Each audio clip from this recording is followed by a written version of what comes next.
학창 시절에 이런 기억들이 생각납니다. 아마도 이성에 대한 관심이 많았던 사춘기 시절이었던 것 같습니다. 방학이 되면 가끔씩 옆마을에 사는 친구 집에 몇몇 친구들이 모여서 밤을 새워가며 이런저런 이야기를 합니다. 그때 순수했던 친구들과 또 그런 사귐과 교제가 참 좋았다라는 생각을 합니다. 여러분, 우리가 사는 이 시대는 참 화려하고 풍성한 것 같지만 어떻게 보면 참 외롭기도 하고 참 고독하기도 합니다. 그래서인지 진심 어린 그런 사귐과 또 만남이 제실한 것 같습니다. 긴 겨울밤에 하룻가에 오순도순 앉아서 고구마 타는 냄새를 맡으면서 짙고 뜨거운 호흡을 뿌려가면서 사귀고 교제하는 그런 시간이 그립기만 합니다.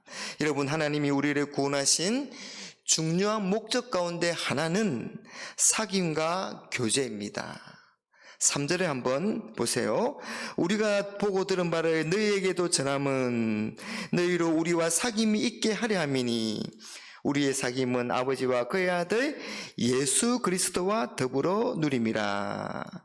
우리가 보고 들은 바를 여러분에게 전하는 이유는 두 가지인데, 하나는 하나님과의 사귐과 교제이고 또 하나는 우리와의 사귐, 즉 성도와의 사귐과 교제라는 것입니다.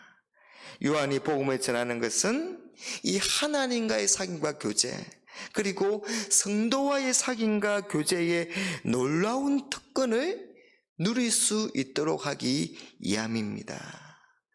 예수님이 제자들을 부르신 이유도 가장 먼저가 사귐과 교제입니다. 마가복음 3장 14절에 이에 12를 세우셨으니 어떤 이유라고요? 이는 자기와 함께 있게 하시고, 이는 자기와 함께 있게 하시고, 예수님이 우리와 함께 있기를 원하신다는 것입니다. 여러분, 하나님은 우리를 하나님과의 이 사귐과 교제로 초대하십니다. 그런데 이런 사귐과 교제는 생명의 말씀이신 예수 그리스도를 통해서 이루어집니다. 1절에 태초에 있는 생명의 말씀에 관하여는 우리가 들은 바요 눈으로 본 바요 자세히 보고 우리의 손으로 만진 바라. 여러분, 예수님을 생명의 말씀으로 소개하는데, 예수님이 생명의 말씀이시다라는 것은 예수님은 생명의 근원이시면서 동시에 우리에게 생명을 주시는 분이시다라는 것입니다. 요한복음에서도 예수님을 말씀이라고 소개하죠. 태초에 말씀이 계시니라. 이 말씀이 하나님과 함께 하셨으니 이 말씀은 곧 하나님이시라. 그러면서 말씀이신 예수님을 통해서 볼 수 없는 하나님을 알게 되고 보게 되고 만나게 되어서 하나님과의 사귐과 교제가 가능하게 되었다, 그렇게 말합니다.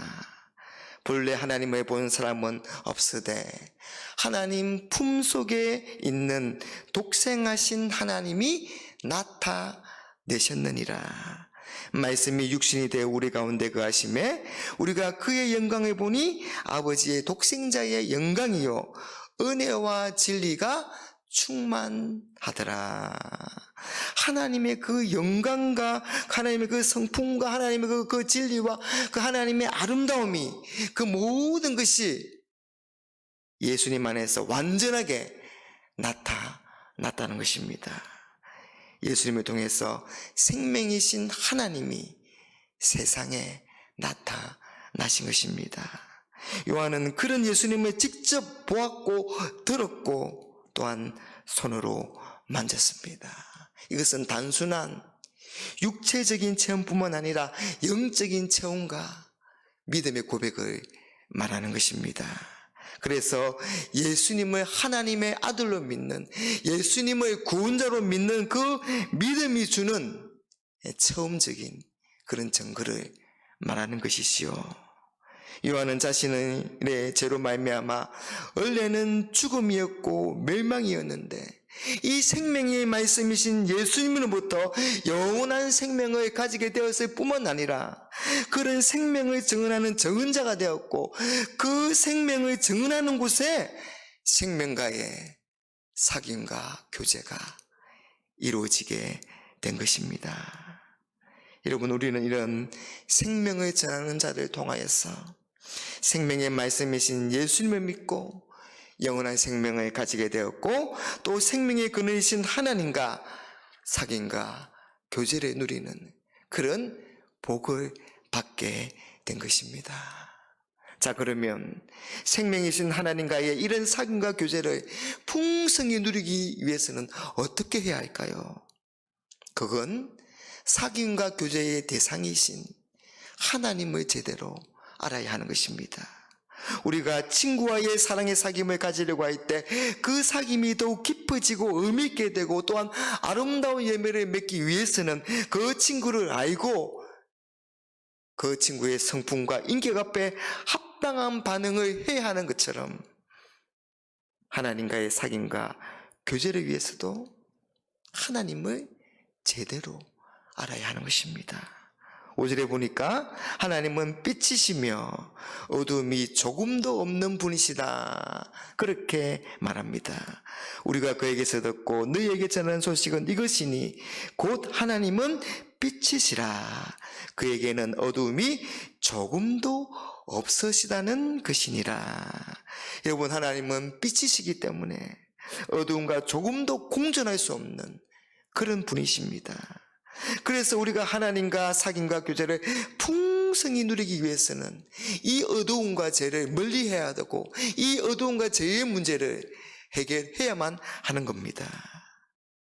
우리가 죄가 없다고 말하고 또한 죄가 있으면서도 하나님과 사귀고 있다고 말하면 이건 거짓말하는 것이 되는 것입니다. 8절에 만일 우리가 죄가 없다고 말하면 스스로 속이고 또 진리가 우리 속에 있지 아니할 것이요. 6절 만일 우리가 하나님과 사귐이 있다 하고 어두움에 행하면 거짓말을 하고 진리를 행하지 아니함이거니와.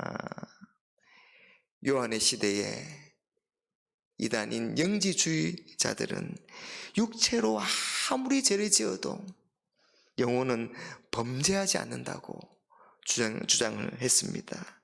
요즘도 이와 비슷한 주장을 하는 잘못된 사람들이 있죠. 그러나 우리 그리스도인은 의인이면서 동시에 죄인입니다.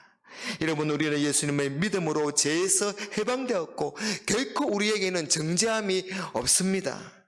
하지만 아직까지도 우리는 죄를 짓고 있습니다. 이런 죄가 하나님과의 사귐과 교제를 단절시키고 기쁨을 빼앗아가며 축복을 누리지 못하게 하는 겁니다.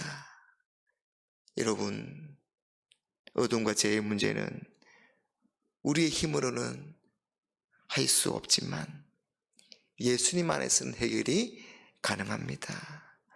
우리의 대속의 제물이 되신 예수님을 믿고 우리 죄를 숨김없이 자백하기만 하면 됩니다.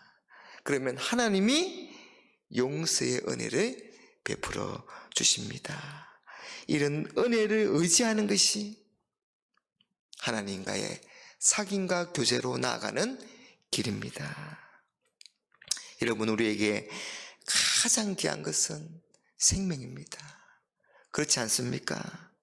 특히 우리는 코로나 사태로 인해서 우리의 생명이 얼마나 중요한가를 절실하게 깨달았습니다. 그래서 생명을 위해서라면 다른 어떤 모든 것은 다 포기할 수가 있는 것입니다. 그런데 하나님이 우리에게 주시는 생명은 영원한 생명입니다. 요한복음 10장 10절에 내가 온 것은 무엇이라고요? 양으로 생명을 얻게 하고 더 풍성히 얻게 하려는 것이라. 사랑하는 여러분, 생명의 말씀이신 예수님을 통해서 하나님과의 풍성한 사귐과 교제를 누리며 또 이런 사귐과 교제를 누리면 누릴수록 빛이신 하나님을 더욱더 닮아서 빛의 사람으로 살아갈 수 있는 그런 복된 저와 여러분들이 되시기를 주님의 이름으로 축복합니다.